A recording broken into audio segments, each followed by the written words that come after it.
Welcome, tankers, to the Ground Nation Guide for War Thunder. In this episode, we'll be going over the Chinese tank tree. The full playlist is linked below.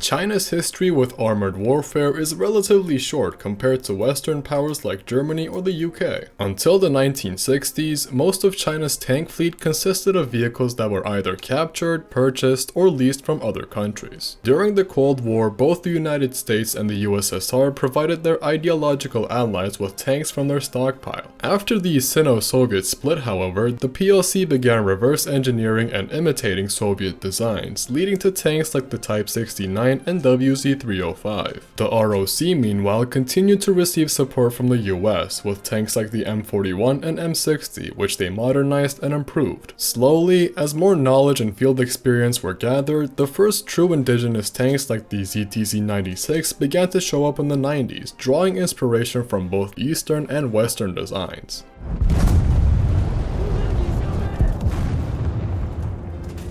The tree is split up into 4 lines, with the light and medium tank lines, the SBAA line, and the tank destroyer line. The evolution of Chinese tanks is clearly visible in-game, with the overwhelming majority of vehicles being copied and pasted until Tier 5. If you haven't played American or Soviet tanks before, the Chinese tree features some great tanks from both, but if you have played them, the grind might be a bit boring or repetitive. That being said, the tree is relatively compact, so you can get through the early tiers fairly quickly. And if you do decide to climb the ranks, you'll get your hands on some pretty competitive top tier vehicles in the end. The start of the Chinese tank tree consists of various imported and captured vehicles from other nations. In the light tank line, we have the M8 Light Armored Car, an event vehicle in the American tech tree but a reserve tank in here. The Greyhound's main selling point is its top speed of 90 km an hour, or 56 miles per hour. For firepower, its 37mm can take care of most enemies you face, and its 50 cal is practically an autocannon at this battle rating. Its armor is thin enough to get penetrated by heavy machine guns, but that doesn't matter when you can outrun enemy bullets. Even at this BR, you can zoom across the map and flank pretty much everyone else, so you should do just that while avoiding enemy detection. The second line contains the T-26 and the Chi-Ha. I'm gonna be completely honest, neither of these tanks are that great. The T-26 is quite slow and lightly armored, but at least it has a punchy 45mm cannon. The Chi-Ha, meanwhile, is a Tier 1 Japanese tank. Need I say more? Its firepower is pretty rough, even for 1.3, but it does get some decent mobility. In my opinion, it's best to avoid playing these vehicles if possible. For SBAAs, we have the SDKFZ-222, a variant of the German armored car with the same name. Much like the M8 Greyhound, this thing is a speedy little devil with a great top speed. For firepower, it features a 20mm autocannon, which can take out tanks and aircraft alike. Armor is similarly lacking, but like I said, speed is key. All you gotta worry about is staying out of sight and keeping an eye on your ammo counts, as its belts are limited to only 20 rounds. Lastly, we have the tank destroyer line with the M8 HMC and the Su-76M. Both of these vehicles lack armor but carry powerful guns. Like its acronym suggests, the M8 carries a 75mm howitzer as well as a 50 cal. With its very quick reload, you can lob some powerful heat shells one after another until the enemy lines are flattened. Due to its poor muzzle velocity though, you might have to get close to aim properly, but its great mobility should help with that. The Su-76M on the other hand is more of a sharpshooter. Its 76mm cannon can fire some powerful shells for its BR. Mobility, however, is much worse than the M8, so you'll be sitting at the back of the map taking pot shots. At tier 2, the tree continues with foreign designs, with some domestic modifications here and there. The light tank line features the M3, M5, and the M24. The Stuarts are speedy tanks with quick firing cannons and very limited armor. They're good picks for flanking, and once you spot some enemies, you can fire shells in rapid succession until they're all dealt with. They only carry solid shot ammo though, so try to aim for weak spots. The M24 meanwhile is a great introduction to mid-tier flanking, with similarly great mobility, lack of armor, but a more powerful cannon. Pretty much any enemy, including anti-airs, will be able to take you out, which means you have to get creative with stuff like smoke rounds and ambushes. If you can manage to figure it out, you'll be good to go for the light tanks to come. In the medium tank line, we have the Chi-Ha and the M4A4. The former is an upgraded variant of the Chi-Ha with a much better 47mm cannon. It's nothing too special, but it has some decent mobility and a quick firing gun. Use it to support your allies. Speaking of the support role, we have the M4A4 because no tech tree would be complete without a Sherman. The M4 is a solid jack of all trades with adequate mobility, firepower, and armor for its BR. Against small caliber cannons, you can bounce a good number of shells as you steadily push the front lines. Don't expect anything crazy though, it is still an early Sherman, but it's nice to have an actual medium tank after the last three. The SPAA line contains the CCKW353, essentially a Chinese M16. With similarly great mobility and the quad 50 cal setup, it's a great SPAA to use at low to medium tiers. Like with the M16 though, make an effort to avoid detection and keep an eye on your ammo count. In the tank destroyer line, we have the LVT-A4 ZIS-2 and the M10 GMC. The Chinese LVT is a unique mix of designs, with the whole of its American namesake, but featuring the Soviet 57mm ZIS-2 anti-tank cannon. The 57mm is a great cannon for its batter rating, with more than enough penetration for anything it faces. Armor on the other hand is paper thin, but because the tank is so spacious, enemies will have a hard time taking you out. If you're looking for something more conventional though, look no further than the M10. With its powerful 76mm cannon and half-decent mobility, the Wolverine marks the start of the mid-tier tank destroyers. Its armor can only withstand small caliber fire though, and its open-top design leaves it vulnerable against aircraft. As a cherry on top, it has one of the worst turret rotation rates in the game, so you'll be playing like a casemate most of the time. If you play carefully and keep your distance though, you can rack up a lot of kills thanks to its great firepower. Moving up the ranks, we have Tier 3, where you can start to find some actually competent vehicles. In the light tank line, we have the Object 211. This thing is an amphibious vehicle with good mobility and firepower. It plays quite similarly to the Soviet PT-76, focusing on flanking and ambushing, but its armor can only withstand machine gun fire. What sets it apart is its great mobility and powerful 85mm cannon. At this BR, it can make quick work of pretty much any tank it faces, and combined with its good optics, the 211 can be a solid flanker and light sniper. Just keep an eye on your surroundings though. Bad armor and a slow turret traverse is not a good combo. Up next in the medium tank line, we have the T-34-1943 and the M4A175. The 1943 variant of the T-34 is a great mix of mobility, firepower, and armor, being capable of a number of playstyles. It's got a strong engine, the powerful 76mm cannon with great APHE shells and APCR if needed, and its sloped frontal plate is effective against a decent chunk of enemies. As for the M4A175, it's nearly identical to the M4A4, but its armor is cast instead of welded. This leads to slightly more armor compared to its predecessor, especially on its mantlet, but again, don't expect too much. Stay close to your allies and provide support, and stay hull down if possible.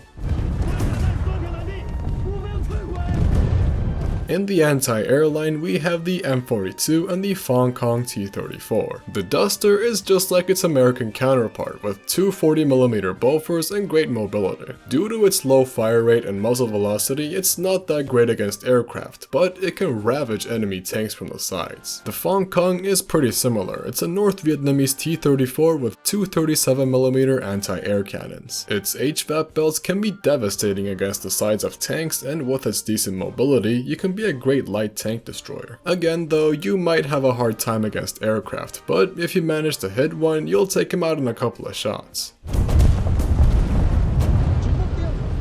Lastly, we have the tank destroyer line with the ISU-152. Its 102mm howitzer can take care of anything with a well-placed shot, but the main thing holding it back is its mobility and reload rate. It's quite a heavy and sluggish machine, and due to its casemate design, you might have some trouble against flankers and such. It's not the most practical tank out there, but if you find a good vantage point, you can deal some damage to the enemy lines. At Tier 4, we start to see more domestic designs, but also some great vehicles from the US and USSR. The light tank line contains the M18, Type 63, and the Type 62. The M18 is an absolutely classic light tank destroyer, combining both speed and firepower to create a deadly killing machine. Its top speed of 80 kph or 50 mph is more than enough to flank the entire enemy team, and once you locate the enemy, its 76mm cannon can deal with anything from the side. The Type 63 meanwhile is the production variant of the Object 211, and it's nearly identical to its predecessor, but with the addition of APCR and Heat FS. These two shells, especially the latter, make it even more of a formidable opponent, but since you're stuck with APHE at first, the stock grind might be difficult at this increased BR. Your lack of armor might actually be a good thing though, as shells can pass straight through you without detonating. As for the Type 62, it's like a baby T-54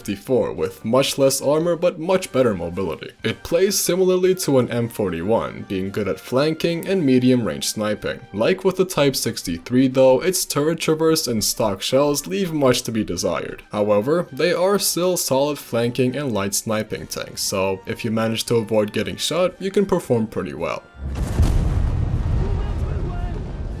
In the medium tank line, you'll find the T-34-85s and the IS-2s. The T-34-85S-53 is the same as its Soviet counterpart, being a very solid jack-of-all trades. The Guy variant is a reverse-engineered model of the S-53, with the main difference being the added dishka on the roof and a slightly more powerful engine. With their decent mobility and firepower, they can perform well in the flanking role, and their sloped armor can bounce the occasional shot or two. However, you shouldn't rely on it too much, as heavier cannons won't have a problem punching through. The IS-2s on the other hand are much slower but better armed and armored vehicles, with the 122mm D25T cannon. The 44 variant is very similar to the base model, just with an improved hull design and heavy machine gun up top. Like their Soviet counterparts though, you definitely need some allies to support you, as their 25-second reloads leave you extremely vulnerable after shooting. In the SBAA line, we have the ZSD-63 PG-87 and the ZSL-92. These two are pretty similar, but with a couple key differences. The ZSD is similar to the Soviet BTR-ZD, with a high fire rate but small belts and a fairly long reload. If you lead properly, you can easily swat enemy aircraft down, but you have to practice some trigger discipline. Flanking enemy tanks is also a viable strategy, as it has some decent mobility and good AP belts. The ZSL, meanwhile, focuses more on speed, with a top speed of 88 kph or 55 mph, and its gun firing 500 shots per minute. You can take care of enemy planes and relocate quite quickly. After 200 rounds though, you'll have to wait roughly 30 seconds to reload, so keep an eye on your ammo. Lastly, for the tank destroyers, we have the M36, ISU-122, SU-100, and the PLZ-83. The M36 is a big upgrade from the M10, with better mobility, a more powerful gun, and most important of all, an actually usable turret traverse rate. It plays exactly like its American counterpart, with the exception of its APCR shell, which the Chinese variant lacks. It's a solid light sniper that can do a bit of everything, but keeping your distance is a must. The ISU-122 122 and Su-100 are more dedicated tank destroyers though. They carry 122 and 100mm cannons respectively, which have great stopping power but also some pretty long reloads. Their armor is also not the best, so it's a good idea to stay away from the front lines and pick enemies off from afar. And lastly, we have the PLZ-83, its acronym standing for Self-Propelled Howitzer in Chinese. Its big cannon is obviously its main selling point, with up to 9 kilograms of TNT in the upgraded shell. It plays very similarly to the M109, so stay back, give fire support to your allies, and avoid direct confrontations. After all the World War II designs, we finally reached the Cold War with Tier 5. In the light tank line, we have the ZTS-63 and the ZBD-86, their acronym standing for Amphibious Tank and IFV in Chinese. The ZTS is quite similar to the Type 63, their main differences being the addition of a laser rangefinder as well as access to APFSDS. That might sound good on paper, but its BR is a lot higher than its predecessor and its stock performance is not really up to scratch. Its start is also one of the weakest in the game, but with a couple of modifications, it can be a decent light sniper. The ZBD on the other hand is a reverse engineered BMP-1. It performs pretty much the same, just with the addition of tandem charge ATGMs. Compared to the Concourse missile the BMP gets, this missile is slower but has more penetration and can go through ERA. In all other comparisons though, it's pretty much the same, so stick with your allies and help them out. The medium tank line contains the M48A1, Type 59, and the Type 69. The first two are license-built variants of the American Patton and the Soviet T-54A respectively, and they play pretty much identically to their foreign counterparts. The M48 has a pretty rough stock grind, but after you get some modifications, it can be a decent sniper with its optical rangefinder and heat effect shell. The Type 59 fits in a similar role, with a decent selection of shells and a vertical stabilizer, but with a rather poor turret traverse rate. The Type 69 meanwhile is an upgrade to the 59 with elements inspired by the T62. Compared to its predecessor, the 69 has a laser rangefinder, a 2-plane stabilizer, and a slightly better engine. It features APFSDS as well, but like with the ZTS-63, it's not amazing. Overall, the first two tanks are relatively mediocre, but they can perform decently as medium-range snipers, while the Type 69 is an all-round solid vehicle. In the SPAA line, we have the WZ-305, a reverse-engineered CSU-57 on a different hull. Like the infamous CSU, the WZ is a great anti-everything vehicle with dual 57mm cannons. This time around though, it gets access to proximity fuse high explosive shells. This simple addition turns it from a somewhat mediocre anti-air to an absolutely amazing one, as you don't need to directly hit the aircraft to deal damage anymore. It's one of the most formidable vehicles to face in battle, as it can make quick work of both planes and ground targets. Its armor is still pretty weak though, but with its good mobility you can stay out of sight without much trouble. Last but not least, we have the tank destroyer line with the PLZ-05 and the M113A1 TOW. Like the PLZ-83, the 05 is a self-propelled howitzer, but this time with a longer barrel, a hydropneumatic suspension system, a laser rangefinder, as well as an autoloader. These upgrades make it even more dangerous than its predecessor, as you get to fire back-to-back shots from across the map. Combine that with some great mobility as well, and you have a great light sniper. The M113 is a lot less interesting to say the least. It's an anti-tank missile carrier that can fire TOW ATGMs. It's an okay long-range sniper, but it's woefully unarmored and has a pretty long reload. You might find some luck with it, but I don't really recommend it.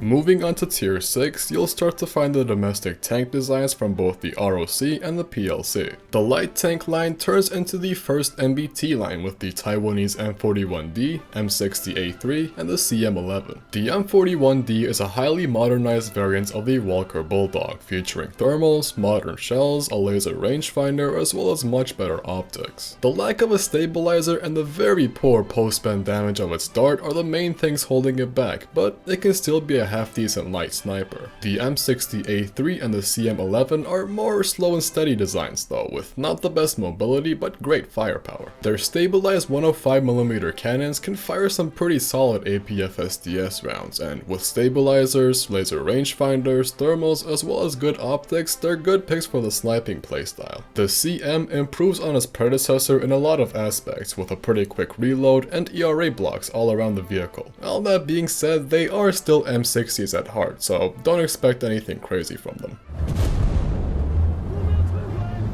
The medium tank line turns into the second MBT line with the ZT-59D1, 88B&A, and the 96. The ZT-Z59 is an upgraded variant of the Type 59 with ERA, smoke grenades, as well as a license-built Royal Ordnance L7 cannon featuring APFSDS. Its lackluster mobility and slow turret traverse are still present though, but these new upgrades are a welcome addition for its playstyle. The ZT-Z88B&A solve these issues though, featuring a much more powerful engine, better gun handling with a 2-plane stabilizer and faster turret traverse, as well as a more powerful cannon on the A variant. They lack ERA and the good optics that the 59 had, but these new additions are more than enough to make up for it. Lastly, we have the ZTZ-96, which has all the upgrades the 88s had, but with an autoloader, a larger caliber gun, and much better composite armor as well. While the tank only has 3 crew members, the new armor scheme can withstand a decent number of shots, and with its autoloader and much better turret traverse, the 96 becomes a very competent vehicle at these ranks. With all 4 tanks, sniping should be your main priority, but the newer models are a lot more flexible when it comes to playstyles.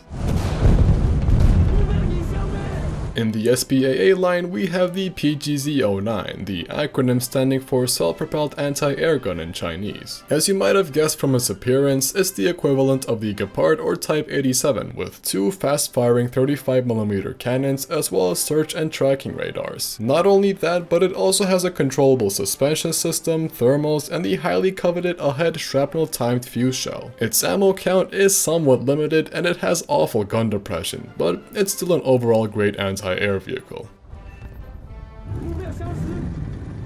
For tank destroyers, you'll find the CM25, PTZ-89, PLT-02, and the AFT-09. The CM25 is very similar to the M113, but with the addition of the TOW-2B overflight top attack missile. Like its predecessor, it's not a particularly great vehicle, so feel free to skip it. The PTZ-89, meanwhile, is a giant glass cannon with a powerful 120mm gun but virtually no armor. Thanks to its laser rangefinder, solid darts, and its autoloader, it can be an effective long-range sniper, but do your best to avoid getting spotted. The PLT-02 and the AFT-09 on the other hand are wheeled tank destroyers carrying a 100mm cannon and 4 ATGM launchers respectively. They share many things in common, those being their great mobility, lack of armor, thermals, great optics, as well as deadly firepower. The PLT's 100mm cannon is stabilized and can fire some powerful APFSDS shells, and with its laser rangefinder you can be an effective flanker sniper. The AFT meanwhile can fire 4 tandem charge ATGMs back to back, so once you get to your sniping spot you can unleash hellfire on some unsuspecting enemies. That being said, their armor can get penetrated by heavy machine guns and their reverse speeds are terrible, so don't get into situations you can't get out of. In short, exercise caution, zoom around the map, and use their great firepower to your advantage. At last, we reached tier 7 and 8 with some of the most advanced tanks the tree has to offer. The first MBT line contains the MBT-2000, WZ-1001 LCT, and the VT-4A1. These 3 tanks put a big emphasis on mobility and firepower. The MBT-2000 is a great light sniper with its thermals, great optics, powerful 125mm cannon, and enough speed to keep up with its NATO contemporaries. The turret and upper front plate are surprisingly sturdy thanks to the composite and explosive reactive armor, but a shot to the LFP or gun mantlet will go straight through. The WZ-1001 long cannon testbed is a ZTZ-99A, but as you might have guessed, with a longer cannon. It performs nearly identically to the ZTZ, just with a couple extra millimeters of penetration on its darts. Compared to the 2000, it has less armor, but features a laser warning system and a more powerful engine, as well as access to tandem charge missiles. Lastly, we have the the VT-4A1, which is an upgraded MBT-2000. It's very similar to the 1001, but with hard kill APS and a slightly worse cannon and engine. In my opinion, it's a bit of a downgrade, but it'll make a decent addition to your lineup nevertheless. As you might expect, all three vehicles excel in the flanking and sniping playstyles, but do your best to avoid detection, as their armor can be unreliable. In the second MBT line, we have the ZTZ-96A, 99-2 and 3, as well as the 99A. Instead of mobility, these tanks are a bit more focused on armor. The 96A is an upgraded variant of the ZTZ-96, with ERA packages in the front, better optics, as well as thermals. These new additions make it even better in the sniping role, but you'll be facing tougher opponents at this increased BR, so keep that in mind. The ZTZ-99-2 and 3 improve on the 96A with a much better engine, a laser warning system, much better darts, and tandem charge ATGMs. With the improved mobility and lower profile, these two can perform well as flankers if need be. They have the reverse speeds of Soviet MBTs though, so if you're caught lacking, it's not gonna end well. The 2 and 3 are nearly identical, the latter variant just has an improved turret design. Lastly, we have the ZTZ-99A, the pinnacle of the Chinese tank tree. Combining great mobility, a strong cannon, and decent armor, the 99A is up there with some of the best MBTs in the game. Compared to the last three, it has a more powerful engine with a top speed of 75 kph or 47 mph and a great reverse speed to boot. Its cannon is the same as the last two, with decent APF-SDS and tandem charge missiles at its disposal. The armor situation is similar with all four, with a strong upper front plate and turret cheeks, but the lower front plate and gun mantlet are pretty big weak spots. Like the rest of the MBTs, sniping should be your go-to playstyle, but flanking is also an option thanks to the improved mobility. The anti-air line contains the PGZ-04A, Antelope, Tor M1, HQ-17, and the CSSA-5. The PGZ-04A resembles the PGZ-09, but features 4 25mm cannons and 4 manpads. It lacks APDS and a head rounds, but the missiles can definitely be useful. The Antelope is a Taiwanese 4x4 with the American Chaparral system, being highly mobile but very vulnerable. Its missiles are not that great, so you might want to stick with the PGZ until you unlock the next vehicles. Speaking of, the Tor M1 is an advanced Soviet anti-air system with vertically cold launched missiles and a 12-kilometer range. While the launch system looks cool, it also creates a 1-kilometer dead zone, so it's kinda hopeless against close flying targets. The HQ-17 is a modernized version of the Tor with a better radar, thermals, and an extra 3 kilometers of range. It's a great vehicle for long-range anti-aircraft duties, but like with the Tor, planes flying close by can be a pain to deal with. Lastly, we have the CSSA-5, a hybrid design with a 30mm rotary gun and 8 SAMs. It's like the LAV-AD with great mobility and similar firepower, but only having infrared missiles at this BR kinda hurts when aircraft can snipe you from their spawns. That being said, the missiles have decent range and the 30mm can be useful against enemies close by, both in the air and on the ground. Lastly, we have the Tank Destroyer line with the ZBD-04A and the ZLT-11. The ZBD is an amphibious IFV that plays like a modernized BMP-3. Its firepower is the same as a Soviet counterpart, but with tandem charge missiles from the get-go as well as access to APF-SDS. Along with this, its mobility is top-notch, and it also has a tracking radar, which can definitely come in handy against aircraft. The ZLT-11, on the other hand, is a wheeled quick response vehicle like the PLT-02, with a top speed of 100 kph or 62 mph and its 105mm cannon. It can be a menace if you flank properly. Its reverse speed leaves much to be desired though, and its stabilizer isn't the most stable, man. As you might expect, armor is critically lacking. Use your knowledge from the PLT and flank aggressively while avoiding enemy detection.